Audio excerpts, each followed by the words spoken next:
Hearing হয়রানি অব্যাহত। Hearing বিক্ষোভে বাসন্তীতে তুলকালাম পরিস্থিতি। গতকালের পর আজ আবারও তুলকালাম পরিস্থিতি বাসন্তীতে। শুনানি কেন্দ্র কর্মতীর্থের টেবিল চেয়ার ভাঙচুর। বাসন্তীর বিডিও অফিস সংলগ্ন শুনানি কেন্দ্রে উত্তেজনা।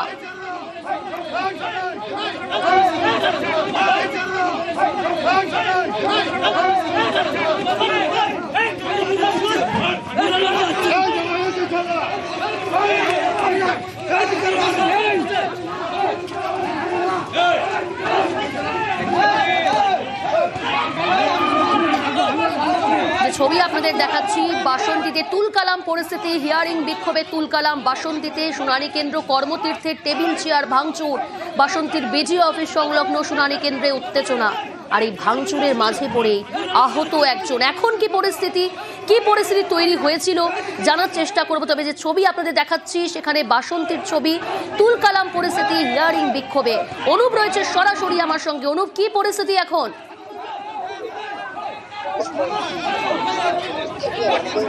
দেখো প্রিয়াঙ্কা, গতকাল কিন্তু বাসন্তীর ভাঙনখালিতে কিন্তু এই হিয়ারিং এর হয়রানির জন্য কিন্তু বাসন্তীতে রাজ্য সড়ক অবরোধ করে কিন্তু বিক্ষোভ দেখিয়েছিল গ্রামবাসীরা। এই গতকাল কাটতে না কাটতে আছে কিন্তু বাসন্তীর বিডিও অফিসের ঠিক সংলগ্ন কর্মতীর্থ, যে কর্মতীর্থটা তোমাকে একটু দেখাই, 127 নম্বর বিধানসভা বাসন্তী এবং 128 নম্বর বিধানসভা গোসবা, কিছু অংশের মানুষজনকে কিন্তু এখানে হিয়ারিং এ ডাকা হয়েছিল। যে হিয়ারিং এ কিন্তু মানুষজন সকাল থেকে দীর্ঘক্ষণ লাইন দিয়ে দাঁড়িয়েছিল। প্রচুর মানুষজন কিন্তু এখানে হিয়ারিং এ আসেন এবং আসার পরে কিন্তু সেই সময় দীর্ঘক্ষণ অপেক্ষা করে থাকার পরে কিন্তু তাদের কিন্তু একটা ক্ষোভ জন্মায়। কেন ক্ষোভ জন্মায়? যারা সময় মতন আসার কথা বলা হয়েছিল ঠিক সেই সময় মতন কিন্তু এখানে কাউকে দেখা যায়নি। এরপরে কিন্তু দীর্ঘ সময় কেটে যাওয়ার পরে তারপরে যারা আসেন এখানে কিন্তু যেসব বিএলওরা আসেন এবং বিভিন্ন এই যে হিয়ারিং করার জন্য মানুষজন আসেন, তারা কিন্তু ক্ষোভ দেখান। এবং এরপরে কিন্তু এই যে বিডিও সংলগ্ন এলাকায় বাসন্তী রাজ্য সড়ক, একদিকে ঝড়খালি একদিকে গোসবার গদখালি যেতে যে রাজ্য সড়ক, সেখানে কিন্তু মানুষজন কিন্তু রাস্তায় টায়ার জ্বালিয়ে বিক্ষোভ দেখায়। এরপরে ঘটনার খবর পায় বাসন্তী থানার পুলিশ। সেই ঘটনায় কিন্তু এতটাই উত্তেজিত হয়ে পড়ে মানুষজন। এরপরে কিন্তু এই যে হিয়ারিং এর যে কর্মতীর্থ ঘর, সেখানে কিন্তু চেয়ার টেবিল ভাঙচুর হয় এবং মারামারিও হয়। এই ঘটনায় কিন্তু একজন কিন্তু হিয়ারিং এ আসা যুবক, তিনি কিন্তু আহত হন। তাকে কিন্তু স্থানীয় এক বেসরকারি নার্সিংহোমে ভর্তি করা হয়েছে, তার চিকিৎসা চলছে। ঘটনার খবর পায় বাসন্তী থানার পুলিশ। বাসন্তীর স্থানীয় পঞ্চায়েত সমিতির কর্মদক্ষ থেকে শুরু করে বিভিন্ন স্থানীয় তৃণমূল মানুষ নেতৃত্বরা, তারা এখানে এসে সেই কিন্তু প্রশমন করে। কারণ যেভাবে এখানে একটা ক্ষোভ দেখিয়েছে মানুষজন, ক্ষোভ হওয়ার তার কারণ জানাচ্ছেন যে এখানে দীর্ঘক্ষণ এসে হয়রানি হতে হচ্ছে। কারণ হয়রানি হতে হচ্ছে, দেওয়া হচ্ছে না। বিক্ষোভকারীরা যারা বিক্ষোভ দেখাচ্ছেন বা দেখালেন, তাদের দাবি কি? তাদের দাবি সঠিকভাবে তদন্ত করে দেখুক, কাগজপত্র ঠিকঠাক দেখুক। কেন বারবার তাদের কিন্তু হয়রানি করা হচ্ছে? সময় মতন আসতে বলা হলেও কিন্তু তাদের দেখা নেই। তারপরে কাগজপত্র ঠিকঠাক দেওয়ার পরেও বিভিন্ন নামের আকার বা নামের অক্ষর কিছু ভুল থাকলে বা সেখানে কাগজের কিছু একটা বাংলা বা ইংরাজি ভুল থাকলে সেখানে কিন্তু সেই সব নিয়েও কিন্তু এখানে সেই হিয়ারিং জন্য ডাকা হয়েছিল, সেটাও দেখানোর পরেও কিন্তু সেখানেও আবার আসতে বলা হচ্ছে, এমনই তাদের অভিযোগ। কিন্তু মানুষ বারবার আসছে হিয়ারিং করতে, সেখানে এসে ফিরে যাচ্ছে দীর্ঘক্ষণ। এখানে প্রচুর মানুষ আসেন। একদিকে 128 নম্বর গোসবা বিধানসভার কিছু অংশ মানুষজন, অন্যদিকে 127 বাসন্তী বিধানসভার পুরো এলাকার মানুষজন কিন্তু এখানে হিয়ারিং আসছেন। কারণ এখানে সকাল থেকে হাজার হাজার মানুষজন এসছেন, তাদের হিয়ারিং এ ডাকা হয়েছে, সেই কারণে তারা এসছেন। কারণ হিয়ারিং এর নাম না থাকা মানে যেসব মানুষজন ইতিমধ্যে এসছেন হিয়ারিং এ, তাদের ডাকা হয়েছে বয়স্ক মানুষ থেকে শুরু করে বা অল্প বয়স্ক বিভিন্ন মানুষজনকে কিন্তু এখানে ডাকা হয়েছে। এসে কিন্তু তারা কিন্তু সেই পরিষেবা পাচ্ছে না। এইটাই কিন্তু তাদের আসল ক্ষোভ। সেই ক্ষোভের কারণেই আছে কিন্তু একটা বিশৃঙ্খলা সৃষ্টি হয়, সেখানে কিন্তু মারামারি হয়, মারামারিতে আহত হন, পুলিশও আসেন, স্থানীয় তৃণমূল নেতৃত্বরাও আসেন। তারা এসে কিন্তু সেই ঘটনাকে কিন্তু যথেষ্ট সামিল দিয়েছেন। এবং তারপরে প্রায় দীর্ঘক্ষণ এখানে কিন্তু হিয়ারিং বন্ধ ছিল। বন্ধ থাকার পরে আবারও কিন্তু স্থানীয় তৃণমূল নেতৃত্ব, বাসন্তী ব্লক প্রশাসন এবং বাসন্তী থানার পুলিশ, ক্যানিং মহকুমা শাসকের দপ্তরের আধিকারিকরা এবং ক্যানিং মহকুমার পুলিশ আধিকারিকের নেতৃত্বে প্রচুর পুলিশ এখানে আসেন। তারা কিন্তু সেইখানে ইতিমধ্যে সবকিছুই কিন্তু নিয়ন্ত্রণে এনেছে। আবারও শুরু হয়েছে হিয়ারিং এর কাজ। অনুপ, গতকালের পর আজও বিক্ষোভ অবরোধ। রাজ্য সড়ক দীর্ঘক্ষণ অবরোধ হয়ে থাকে, এখনো কি অবরুদ্ধ? যান চলাচল কি স্বাভাবিক হয়েছে? কি ছবি এই মুহূর্তে সেখানে? দেখো দেখো গতকাল কিন্তু যে বিক্ষোভ দেখানো হয়েছিল ভাঙনকালীতে টায়ার জেলে কিন্তু রাস্তা অবরোধ করে আজও কিন্তু হয়েছে এবং প্রায় দীর্ঘক্ষণ প্রায় ঘন্টাখানিক কিন্তু এই রাস্তা অবরোধ হয়। কেন এই বাসন্তী ব্লক সমষ্টি উন্নয়ন আধিকারিকের অফিসের থেকে সামান্য বাইরেই যে রাস্তাটা একদিকে গদখালি গেছে অন্যদিকে ঝড়খালি পর্যটন কেন্দ্র ঝড়খালি, সেখানে কিন্তু ঘন্টা খানিকের উপরেই প্রায় এই অবরোধ বিক্ষোভ চলছিল এবং টায়ার জ্বালিয়ে তারপরে কিন্তু পুলিশ প্রশাসন এবং স্থানীয় প্রশাসনের নেতৃত্বে তারা কিন্তু তাদের আশ্বাস দেন যে হেয়ারিং হবে, সব ঠিকঠাক হবে। তারপরে কিন্তু স্থানীয় মানুষজন তারা কিন্তু এই বিক্ষোভ তুলে নেন। অর্থাৎ পরিস্থিতি এখন স্বাভাবিক হয়েছে। হিয়ারিং বিক্ষোভে বাসন্তীতে ফের তুলকালাম পরিস্থিতি তৈরি হয়। আজ শুনানি কেন্দ্র কর্মক্ষেত্রের টেবিল চেয়ার ভাঙচুর করা হয়। বাসন্তীর বিডিও অফিস সংলগ্ন শুনানি কেন্দ্রে উত্তেজনা, ভাঙচুরের মাঝে পড়ে আহত একজন। আহত ব্যক্তি কেমন রয়েছেন জানার চেষ্টা করব। অনুপ রয়েছে আমার সঙ্গে। অনুপ,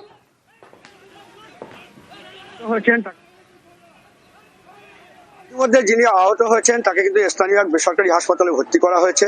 তার কিন্তু শিশুতে রাখা হয়েছে কারণ তার হচ্ছে যতটুকু চিকিৎসকদের কাছে জানতে পারছি তার স্থিতিশীল অবস্থায় রয়েছে এবং তার পরিবারের লোকজন যেটা জানাচ্ছে যে এখানে হেয়ারিং এ এসেছিল, এখানে গন্ডগোল হয়েছে, মারামারি হয়েছে এবং সেই মারামারিতেই কিন্তু এখানে আহত হয়। এরপরে হচ্ছে এখানকার যেসব মানুষজন ছিল তারাও কিন্তু উদ্ধার করে তাকে বেসরকারি হচ্ছে নার্সিংহোম বা চিকিৎসালয়ে নিয়ে যায়, সেখানে তিনি ভর্তি রয়েছে। তবে তার কিন্তু অবস্থা কিন্তু স্থিতিশীল রয়েছে বলে আমরা চিকিৎসকের মাধ্যমে জানতে পেরেছি। অনুপ, এই যে বিডিও অফিসে ভাঙচুর চালানো হলো, এই ঘটনায় কাউকে চিহ্নিত করেছে পুলিশ? কাউকে আটক করেছে?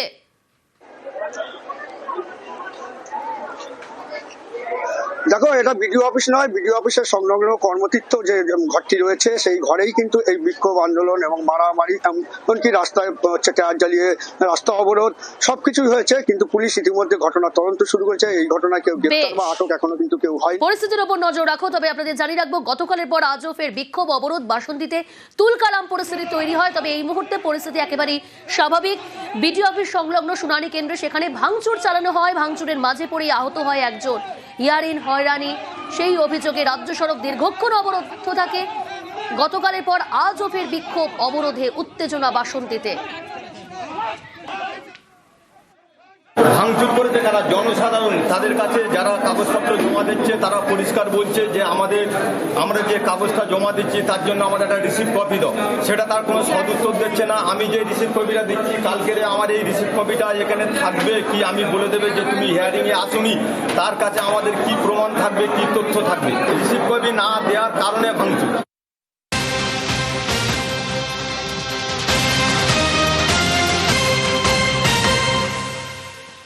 আর এই যে বাসন্তীতে অশান্তি তুলকালাম পরিস্থিতি তৈরি হয়, তার কারণেই বন্ধ শুনানি। নোডাল অফিসারকে ফোন রাজ্যের সিইও। নোডাল অফিসারকে ফোন রাজ্যের সিইওর। কেন বন্ধ শুনানি, আরো এই বিষয়ে বিস্তারিত জানাবে সোমরাজ রয়েছে আমার সঙ্গে। সোমরাজ, দেখো বাসন্তীতে শুনানি বন্ধ হওয়া নিয়ে ইতিমধ্যেই রাজ্য পুলিশের নোডাল অফিসার আনন্দ কুমারের সঙ্গে কথা বললেন রাজ্যের মুখ্য নির্বাচনী আধিকারিক মনোজ কুমার আগরওয়াল। যেটা কমিশন সূত্রে জানা যাচ্ছে কি কারণে শুনানি বন্ধ সেই বিষয়টি সম্পর্কে জানতে চাইলেন এবং কি ভাঙচুর হয়েছে, কেনই বা ভাঙচুরের মতো ঘটনা ঘটলো। রাজ্য পুলিশের নোডাল অফিসারকে এই বার্তা রাজ্যের মুখ্য নির্বাচনী আধিকারিক দিলেন যে শুনানি কেন্দ্রের নিরাপত্তা রাজ্যের আইন শৃঙ্খলা বিষয়ে, তাই রাজ্য পুলিশকে গোটা বিষয়টি দেখতে হবে। এই বার্তা ইতিমধ্যে রাজ্য পুলিশের নোডাল অফিসার আনন্দ কুমারকে দিয়েছেন রাজ্যের মুখ্য নির্বাচনী আধিকারিক মনোজ কুমার আগরওয়াল। পাশাপাশি যেটা কমিশন সূত্রে জানা যাচ্ছে পৃথকভাবে ডিস্ট্রিক্ট ইলেকশন অফিসারের থেকে রিপোর্ট চাইলেন। কমিশন এফআইআর এর নির্দেশ দেওয়ার আগে এই রিপোর্ট এবং রাজ্য পুলিশের নোডাল অফিসারকে এই বার্তা দিল বাসন্তীর ঘটনা নিয়ে। তুমি দেখেছো এর আগে ফারাক্কা এবং চাকুলিয়াতেও শুনানি বন্ধ হওয়া নিয়ে নির্বাচন কমিশন কড়া মনোভাব নিয়েছিল। বাসন্তীর ঘটনা নিয়ে এবার রাজ্যের মুখ্য নির্বাচনী আধিকারিক মনোজ কুমার আগরওয়াল সরাসরি ফোন করলেন রাজ্য পুলিশের নোডাল অফিসার আনন্দ কুমারকে এবং গোটা বিষয়টি নিয়ে তিনি উদ্বেগ প্রকাশ করার পাশাপাশি যেটা কমিশন সূত্রে খবর এই বার্তা তিনি দিয়েছেন যে শুনানি কেন্দ্রের নিরাপত্তা রাজ্য পুলিশের হাতে রয়েছে, আইন শৃঙ্খলা রাজ্য পুলিশের, তাই রাজ্য পুলিশকেই গোটা বিষয়টি দেখতে হবে। এই বার্তা ইতিমধ্যেই রাজ্য পুলিশের নোডাল অফিসারকে দেওয়া হয়েছে। পাশাপাশি রাজ্য পুলিশের নোডাল অফিসার এবং দক্ষিণ চব্বিশ পরগনার ডিস্ট্রিক্ট ইলেকশন অফিসার দুই জনের কাছ থেকে পৃথকভাবে রিপোর্ট চাইলেন রাজ্যের মুখ্য নির্বাচনী আধিকারিক বলে কমিশন সূত্রে খবর। বেশ, বাসন্তীতে অশান্তিতে বন্ধ শুনানি, নোডাল অফিসারের সঙ্গে কথা রাজ্যের সিইও। বাসন্তীতে কেন শুনানি বন্ধ, কেন ভাঙচুর, জেলা শাসক নোডাল অফিসারের রিপোর্ট তলব।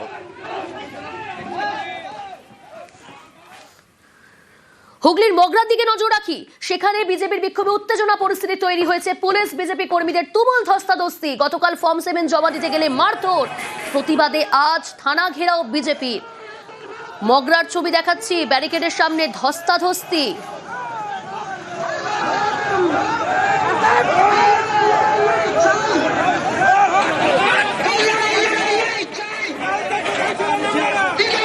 গতকালের পর হুগলির মগরায় আজও উত্তেজনা।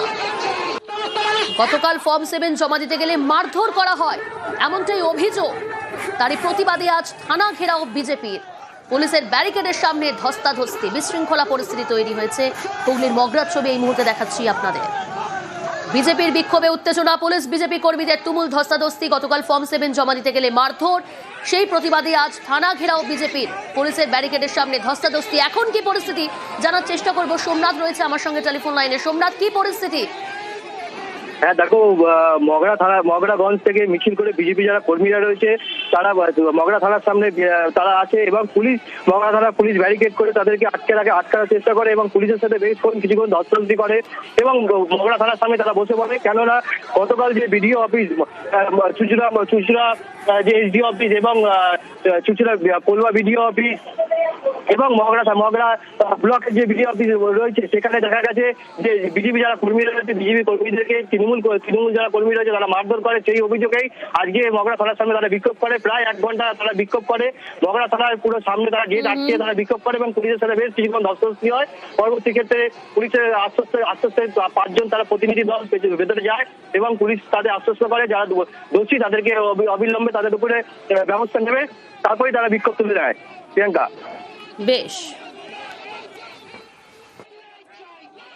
মগরার বুকেতে যে ঘটনা ঘটেছে, ভারতীয় জনতা পার্টির রাষ্ট্রবাদী কার্যকর্তার গায়ে হাত এবং সে জেলার জেনারেল সেক্রেটারি, আমরা পুলিশ প্রশাসনকেও পরিষ্কারভাবে জানিয়ে এসেছি যে যদি আপনারা সঠিক ব্যবস্থা এর বিরুদ্ধে না নেন, ইলেকশন কমিশনকে তো বটেই, আগামী দিনে যত দূর পর্যন্ত যাওয়ার আমরা এই মগরা থেকে তত দূর পর্যন্ত যাব ভারতীয় জনতা পার্টির তরফ থেকে। এসআইআর হিয়ারিংয়ে হয়রানি অব্যাহত, আর দিকে দিকে প্রতিবাদ বিক্ষোভ। দক্ষিণ 24 পরগনার ছবিটা দেখাই আপনাদের এই মুহূর্তে। দক্ষিণ 24 পরগনার দিকে দিকে বিক্ষোভ, মাদারপাড়া, আবাদ ও ভগবানপুরে বিক্ষোভ।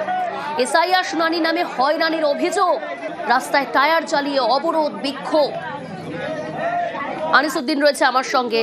আনিসুদ্দিন, যে পরিস্থিতি দক্ষিণ 24 পরগনার মাদারপুর, সেখানে যেমন বিক্ষোভ দেখাচ্ছেন স্থানীয়রা যাদেরকে হিয়ারিং এ ডাকা হয়েছে, কি পরিস্থিতি এখন সেখানে? দেখো, এখন পরিস্থিতি অনেকটা নিয়ন্ত্রণে। যেটা বিক্ষোভকারীদের অভিযোগ, যেভাবে এসআইআর এর নোটিশ দিয়ে ভোটারদেরকে হয়রানি করা হচ্ছে, তারই প্রতিবাদে ঢোলাহাট থানার যে মাদারপাড়া এলাকা রয়েছে, সেই মাদারপাড়া রামগঙ্গা রোড অবরোধ করে একেবারে এই রাস্তার উপরে টায়ার জ্বালিয়ে দীর্ঘক্ষণ বিক্ষোভ দেখার ভোটাররা, এবং সেখানে পরবর্তী সময়ে ঢোলাহাট থানার পুলিশ গিয়ে পরিস্থিতি নিয়ন্ত্রণে আনে। অন্যদিকে ঢোলা থানা এলাকার আবাদ ভগবানপুর এলাকা, যেখানে কিন্তু ভিন রাজ্যে যে এসআইআর আতঙ্কের পরিযায়ী শ্রমিকের মৃত্যু হয়েছিল, সেই গ্রামে একেবারে আবাদ ভগবানপুর গ্রামের যে পাকা রাস্তা, সেখানেই কিন্তু টায়ার জ্বালিয়ে পথ অবরোধ করে বিক্ষোভ দেখা যায়। পরিস্থিতি উত্তপ্ত হয়ে ওঠে। পরবর্তী সময়ে ঢোলাহাট থানার পুলিশ সেখানে ঘটনাস্থলে পৌঁছে পরিস্থিতি নিয়ন্ত্রণে আনে। বেশ। এসআইআর নিয়ে এবং এসআইআর যে হ্যান্ডেল করা হচ্ছে, বিভিন্ন মানুষ মারা যাচ্ছে, আমাদের নিজেদের অনেকেই মারা গেছে আমাদের আশেপাশে। মানে দুশ্চিন্তার মধ্যে পড়ে যে এসআইআর কি হবে, বারবার কাগজ ফিরে আসছে এবং দেওয়া সত্ত্বেও, যথার্থ প্রমাণ সহ দেওয়া সত্ত্বেও ওনার কাগজ ফিরে আসছে, যার জন্য আন্দোলন চাইছি নির্বাচন কমিশনার এই ব্যাপারটা ভালোভাবে চিন্তা করুক। প্রত্যেক মানুষ যাতে নাগরিকত্ব পেতে পারে এবং ভোটার অধিকার পেতে পারে, এটা আমরা চাই। এটা যদি সঠিকভাবে হয় তাহলে আমাদের আন্দোলন হবে না, নয়তো এরপরে আন্দোলন আরো বৃহত্তর আন্দোলন চলতে থাকবে।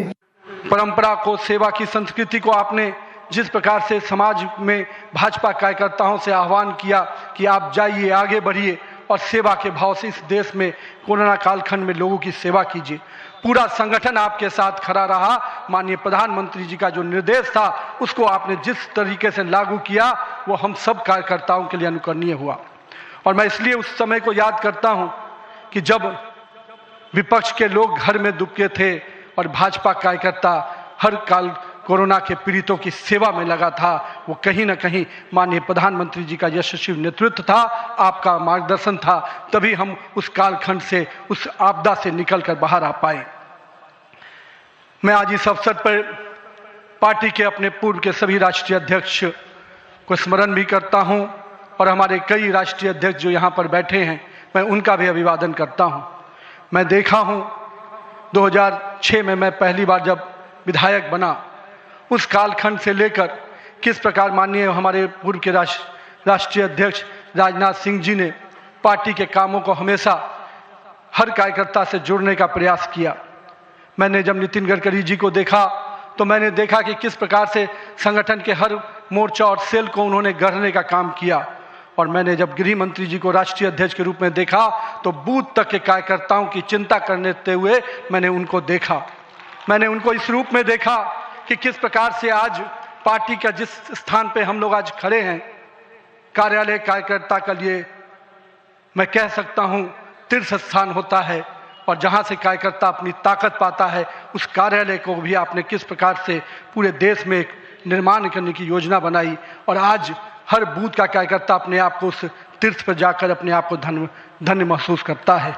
मैं आज अपने पूर्व के सभी राष्ट्रीय अध्यक्षों को इस अवसर पे बहुत बहुत अभिनंदन करता हूं और साथ ही साथ उन सब को स्मरण करते हुए उनका आभार व्यक्त करता हूं कि उन्होंने पार्टी को इस मुकाम तक पहुंचाने में बहुत बड़ा योगदान दिया है। मैं आज नमन करता हूं उन लाखों कार्यकर्ताओं को जिन्होंने पार्टी का संगठन, राष्ट्रवाद के विचार और भारत माता की मान बढ़ाने के लिए अपना जीवन न्यौछावर किया। आज उनकी तपस्या और त्याग ही है का परिणाम है कि आज पार्टी इस ऊंचाई तक पहुंच पाई है।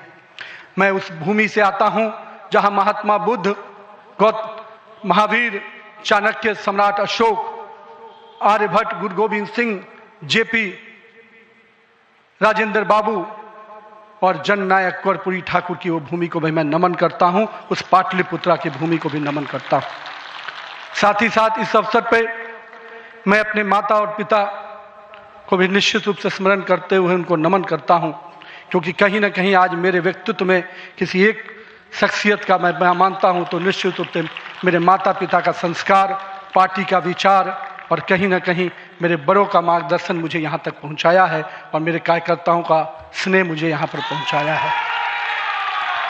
आज के दिन मैं अपने क्षेत्र की जनता को भी प्रणाम करता हूँ जिसने मुझे एक विधायक के रूप में चुना जरूर, पर संगठन ने मुझे जिस प्रकार से गढ़ने का काम किया, आज मैं इसी कारण से उस जनता के आशीर्वाद और पार्टी के मार्गदर्शन के कारण यहाँ तक पहुँच पाया हूँ। आज का क्षण मेरे लिए संकल्प का क्षण है। आज सिर्फ एक पद को धारण नहीं कर रहा हूँ, मैं पार्टी के इस विचार को, परंपराओं को, एक राष्ट्रवादी आंदोलन की जिम्मेदारी को स्वीकार कर रहा हूँ। और मैं इस अवसर पर साथ अपने सभी वरिष्ठ कार्यकर्ताओं को भी प्रणाम करता हूँ। साथियों, हम लोगों ने देखा है श्यामा प्रसाद मुखर्जी जी का प्रखर राष्ट्रवाद किस प्रकार से हमारे हर कार्यकर्ताओं के मन में बसा हुआ है। पंडित दीनदयाल जी के उपाध्याय के अंत्योदय और माननीय स्वर्गीय अपने सदैव भारत रत्न अटल बिहारी वाजपेयी जी का सुशासन की राजनीति, आज माननीय प्रधानमंत्री जी उसको आत्मसात करते हुए विकसित भारत की परिकल्पना हम सबके सामने रखी है। और आज 140 करोड़ भारतवासी अपने आप को इस विकसित भारत के सपने के साथ जोड़कर देश को आगे बढ़ाने में लगा है। मैं इसके लिए तहे दिल से माननीय प्रधानमंत्री जी का आभार व्यक्त करता हूँ। अभी माननीय प्रधानमंत्री जी अपने संबोधन में बता रहे थे किस प्रकार से अंत्योदय की योजनाओं को उन्होंने नीचे उतारा है। जल जीवन मिशन ही नहीं, हम महिलाओं को 11 करोड़ शौचालय की योजना को भी याद करना चाहेंगे। किस प्रकार से महिलाओं का सम्मान बढ़ा, 4 करोड़ लोगों को पक्के मकान मिले, 42 करोड़ लोगों को आयुष्मान भारत, 56 करोड़ लोगों के जनधन खाते खुले। मुझे आज भी याद है जब जनधन खाता खोलाने की बात हो रही थी तो कई लोग देश में, जब हम भाजपा के लोग इसको आगे बढ़ा रहे थे तो लोग हमारा मजाक उड़ा रहे थे। पर मैं आज भी मानता हूं गरीब के खाते में अगर 1 रुपया दिल्ली से चलता है तो 1 रुपया अगर गरीब के खाते में पहुंच पाता है तो ये कहीं ना कहीं उस जनधन खाते का वरदान के रूप में मैं देखता हूं। मैं आज के दिन माननीय प्रधानमंत्री जी के इस सब के साथ और सबके विकास के इस नारे को फलीभूत होता देख रहा हूं। हम लोगों ने लंबे समय से कुछ नारे को, भाजपा के कार्यकर्ता, हमारे जनसंघ काल के कार्यकर्ता लगातार कुछ नारे को गढ़ते थे। रामलल्ला हम आएंगे, मंदिर वहीं बनाएंगे, जहां हुए बलिदान मुखर्जी वो कश्मीर हमारा है, एक देश में 2 विधान, 2 प्रधान, 2 निशान नहीं चलेगा। साथियों, आज भाजपा के कार्यकर्ताओं ने वो कालखंड देखा जब अयोध्या का भव्य राम मंदिर का मार्ग प्रशस्त हुआ। आज जम्मू कश्मीर की जनता ने 370 धारा से मुक्ति का दौर देखा। आज सांस्कृतिक व राष्ट्रवाद की विचारें और मजबूत हो रही हैं। साथियों, मुझे याद है अब वो समय जब हम लोग आज श्रीनगर के लाल चौक पर तिरंगा लहराते देखते हैं तो गर्व की अनुभूति होती है। हमने वो दौर भी देखा था जब पाकिस्तान के झंडे लहरा रहे थे और दिल्ली की सरकार बैठकर मौन बैठी थी उस समय, क्योंकि वो समय हम लोगों ने युवा मोर्चा के कालखंड में काम करने का जब मौका मिला था तो हमने देखा था उस समय जब माननीय प्रधानमंत्री जी उस कालखंड से 370 को समाप्ति किए तो कहीं ना कहीं पूरे कश्मीर की फिजा बदली है और आज कश्मीर का लाल चौक तिरंगे से लहराया नहाया नजर आता है। ये परिवर्तन हमारे देश में आया है। साथियों, हम भारतीय जनता पार्टी के उस समान राजनीतिक दल नहीं जिसके लिए हम काम करते हैं। हम उस विचार के साथ काम करते हैं जिस विचार से हम राजनीतिक अभिव्यक्ति के साथ साथ उस नारे के साथ काम करते हैं जहां राष्ट्र प्रथम के नारे, नेशन फर्स्ट, पार्टी नेक्स्ट और सेल्फ लास्ट, माननीय प्रधानमंत्री जी ने इस नारे के साथ हम लोग को जोड़ा है, हमारे नेतृत्वकर्ता ने हमें जोड़ा है और हम सब के लिए ये प्राथमिकता होनी चाहिए कि हम राष्ट्र के आगे रखकर ही अपने कामों को आगे बढ़ाएं।